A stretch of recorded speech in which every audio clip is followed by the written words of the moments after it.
Alright guys, so in today's video we're going to be talking about the advanced market structure shift. We're going to firstly define what a market structure shift is, and then we'll look at some examples from yesterday's price action, 3 examples of how you can catch an early shift in structure without waiting for the typical market structure shift. So let's get straight into it now. What is an advanced market structure shift? Or what is a market structure shift? A lot of people ask me that. Now, when you look at textbooks or you're looking at different influences, they define that as a shift in structure below or above a swing high or a swing low. Right, so if I was to illustrate this, it would look something like this, right?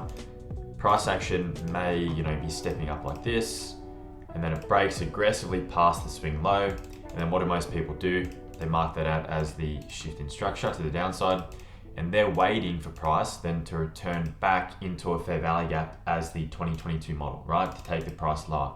In the same regard, if you're looking for a long position, you're looking for price to do this, sweep the low, shift above that high with some displacement, and then retrace back down into a fair value gap to then take the price higher. Now, you might have noticed that this doesn't always work. Or sometimes you see the price move in the direction that you'd like it to, but it doesn't have the typical signs of a market structure shift. So let's start with an example yesterday from the London Open session, which is from 2 o'clock to 5 o'clock. Now, looking at this segment in price action, the swing low that we see is right here. All right, so a lot of people ask me what characterizes a swing low. A swing low essentially, if you look at this candle formation here, you've got a low, a higher low, and a higher low. So it's a 3 candle series where one of those candles has a lower low and the other 2 candles have a higher low. That's the first thing I want to point out. Now the second thing here, if we play price out and see what price wants to do, we're waiting for that shift in structure.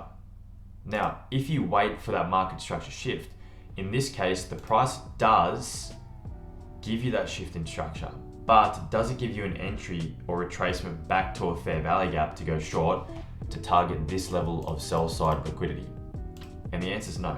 And a lot of you guys watching this video might have experienced a similar thing where you're watching price action, you're waiting for that typical shift in structure and you don't get it. Now, you might say to me, wait a second, Ruben, there's a swing low here, which is correct, and that's a shift in structure there. Fair enough, right? But are you typically entering just off a shift in structure, or are you waiting for the retracement back into a fair value gap? And you might be saying, well, wait a sec, there's a little fair value gap up here, like a miniature one.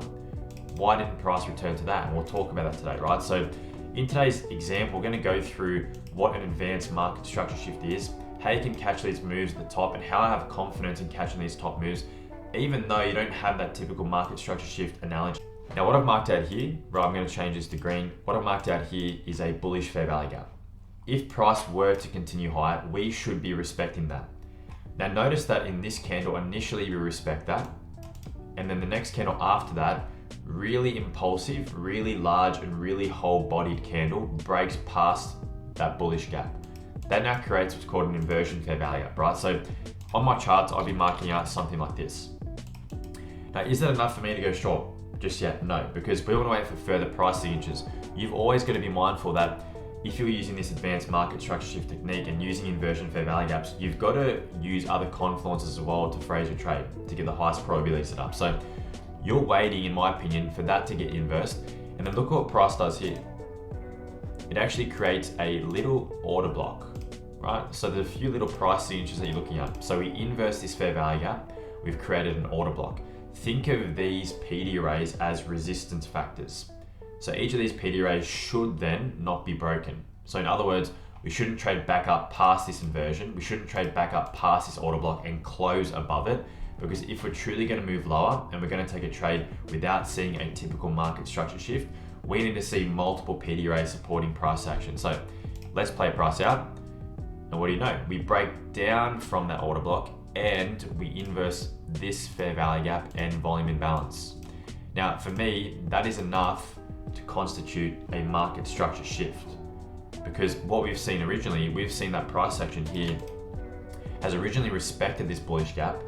We've had a really impulsive move to the downside. The size of that candle does matter. The aggressiveness does matter too. If we closed here, but we had a really long wick, like we closed here, we had a really long wick. For me, I'm not as convinced. The fact that we've closed aggressively and we've had an order block form, straight after, and we've rejected down after creating the order block. And by doing this, we've inversed this zone here. For me, I'm comfortable because now I've got 3 PD rays supporting price action. More than 3, right? So realistically, if I'm going for a short and I say go for a short position from here, I can place my stop loss above that inversion fair value gap with confidence that price should not breach that high. So in this case, guys, we talked about this, we formed an order block, we've displaced aggressively. That there is enough as soon as this candle closes, right, to go short. You don't need to see this swing low broken to the downside. That should be enough confidence and confluence to take the trade. Now, what you'll notice is as price continues, look what happens. We form another order block here. Every single time we break below the order block, right, the opening price, every single time we break below, right, below this price here, or below this price here, to me, that indicates a continual change in the state of delivery or a continual shift in structure, saying to me or indicating to me the market's showing its hand that it wants to continue lower. And then in our head, we have to think to ourselves, does it make sense for the market to go lower? So you combine this with the draw on liquidity or the narrative to phrase that high probability trade. Now, again, what do we do here? Create like another order block. Again, what's this price do? We create another green candle. And what you want to see when price actually breaks below these green candles, you want to see price never close back above them. That indicates another change to the opposite direction. So by the time you've got the typical market structure shift, a lot of people are waiting for this to be the market structure shift. You miss out on the opportunity. Price goes straight to that sell side target, takes out that draw on liquidity, and then it's happy days. So in this example here, we're using a combination of inversion fair value gaps, but also price delivery using order blocks and the change in the state of delivery. So essentially, once we create order blocks on this downwards leg, when we break past them, we don't want to see price close back above them, because in a downwards move, right, in the downwards move, the up close candle should act as resistance. And in an upwards move, similar thing here, guys, down close candle, down close candle, down close candle. These, once they get broken to the upside, should not be traded back down and close past. What happens when they get close past? It creates a breaker block, right? So this is example number 1, and we're going to get into example number 2 now, showing a typical example of a market structure shift, but talking through what makes it a really nice example in terms of being an advanced market structure shift. So this is example 1 of 3. We're going to do 2 from the London session and 1 from the New York session, all phrased with yesterday's trading price action. This second example, guys, is from the silver bullet session, which I've marked at the bottom here. Now, what I want you guys to have a look at is the actual candle structure and formation here. So again, when we're moving down, price action should respect these up close candles. In a downwards move, the order blocks or the upward candles should be respected. Now, looking at this example here, guys, a typical market structure shift, we're waiting for price to break above this high. What we see originally is that we see price disrespect this bearish fair value gap here, so that creates our inversion fair value gap. Now, we do end up getting a nice closure above this last candle here, which is your swing high, and we also create that fair value gap here. So this creates like a typical market structure shift, return, silver bullet entry model, but it's about the framework behind that trade. This market structure shift is advanced because it has a lot of PDRA supporting price action. Number 1, we've got this inversion fair value gap here, which price is using, number 1. Number 2 is we've got this order block, right? So these 3 down close candles, when we close above the opening price, it causes a change in the state of delivery. These candles here, or this candle here, represents a breaker block. And we've also got a market structure shift. So we've got more than 3 confluences of PDRA supporting price action. And because of the fact that we have a breaker block here, and because of the fact, right, if I mark out this bearish fair value gap, because of the fact that we have a balanced price range, which I'll mark out, we don't expect price to always dig back down into this inversion. So a lot of people ask me, well, why, when you have a market structure shift, why doesn't price return back to, equilibrium, or why doesn't it return back to OTE of the previous range? And this is one reason why, right? If you have a breaker block lined up here, and you've got a bearish gap on this side, let me just shorten this bearish gap to line up with a bullish gap right there. Now that spot there is called a balanced price range in purple. So it lines up with a bullish gap, and then look how price uses that to push higher. So price is very specific about what it does. A lot of people might be waiting to take an entry from this inversion or waiting for price to dig back down further into that bullish gap, and they're going to miss out on the trade. Now, looking at this, guys, you have your typical market structure shift, but it is a A+ example of a market structure shift.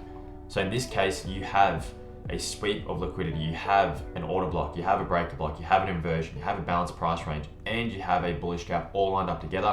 Alright guys, so this is from yesterday in the New York AIM session. So this is the third example we're going to use. Now in this example here, this is a swing high, it's relatively close. So we'd be waiting for price to sweep this buy side liquidity. Once we sweep that buy side liquidity, my mind goes to where are the bullish imbalances and are we respecting them and are we disrespecting them? Number two, where are the down close candles and are we respecting them or are we disrespecting them? Again, when you're moving up, the down close candles should support price. When you're moving down, the up close candles should support price in terms of having resistance factors. So we sweep that buy side liquidity. There is a down close candle here. I'm curious to see if we break below that with some kind of displacement. That'll be the first indication that price wants to move lower. Secondly, if we break below these two up close candles, that'll also create an order block, which will give us further price signatures that maybe indicate that price wants to trade lower and target this level of sell side liquidity. Why is that sell side liquidity really nice? Because you've got one low and two lows. If you mark these two lows out, they're relative equal lows, and we know how price trades towards those. So let's see what price action does. Now, at this stage, we've just whipped, right? So there's not enough for me to see in price action, and we haven't closed below these green candles yet. So there's no change in the state of delivery just yet. Right about here, guys, this is the indicator for me that price wants to move lower. So what have we done here? We have swept buy side liquidity, and notice how we sweep liquidity with this candle and the next candle immediately rejects. That's a really good price signature. We've broken past these two up close candles being an order block. We've also broken past this down close candle, which means price might be starting to shift. This little gap here is a bullish fair value gap, and we break past that, creating an inversion. That there for me is enough to go short, right? It's enough to go short. So placing your stop loss above 3 PD rays is really ideal, and it should be fairly strong. Where do you target the next level of sell side liquidity? So let's see what happens with price. We create another order block. We trade back into this bearish fair value gap. Mind you guys, have we had a typical market structure shift? Not really, right? Not really, because there are no swing lows here. The next swing low is down here, and we haven't even closed below that in terms of a candle close. So let's see what price action does. By the time we close below that swing low, it's too late. You've missed out on the trade because this is the next strong liquidity. So when you look at these advanced market structure shifts, guys, it's about combining the inversion fair value gap with order blocks, with the change in state of delivery, and looking at these key price signatures. The more confluences you have to support the trade, the better. And these are just 3 examples that I've personally found over the last day. You're going to see this play out time and time again. And this will prevent you from missing out on trades when you still have the right drawn liquidity. Because realistically, yes, you could enter from this bearish fair value gap. You could, right? But why not give yourself the opportunity to enter earlier on, still with the right confirmations? That allows you to take your money and move out of the markets quicker. It also allows you to take partials, and it also allows you to hold runners if that's the style of trader that you are. So hope you guys got something from this video. Again, if you have any questions, leave them in the comments below. And until next time, guys, I'll talk to you then. Peace.